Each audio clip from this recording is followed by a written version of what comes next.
Welcome to Achuma's kitchen. இன்னைக்கு வீடியோல நம்ம ஒரு சம்மர் ரெசிபி தாங்க பார்க்க போறோம். ரொம்ப வித்தியாசமா நம்ம இன்னைக்கு தயிரை வேக வச்சு ஒரு ரெசிபி பண்ண போறோம். என்னடா தயிரை வேக வச்சா அப்படின்னு சொல்லி பாக்குறீங்களா?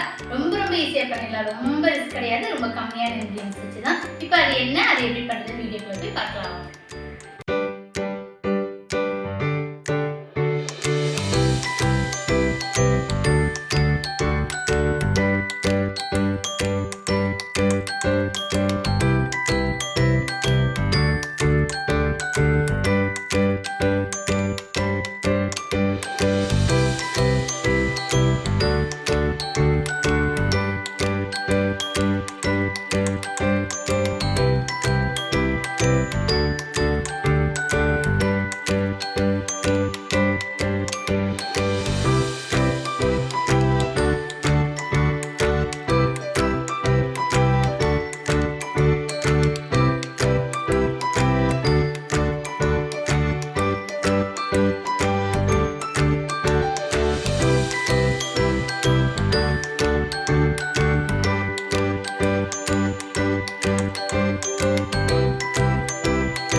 ஓகே ஃப்ரெண்ட்ஸ், பார்த்துருப்பீங்க ரொம்ப ஈஸி அண்ட் டேஸ்டியான தயிரில் சம்மர் மிக்ஸ் நம்ம பண்ணியிருக்கோம். அதே மாதிரி நீங்களும் ட்ரை பண்ணி பார்த்துட்டு எப்படி இருக்குன்னு சொல்லி உங்கள் கமெண்ட்ஸ் அண்ட் ஃபீட்பேக் சொல்லுங்கள். மறக்காமல் லைக், ஷேர் அண்ட் சப்ஸ்கிரைப் பண்ணுங்கள். தேங்க்யூ.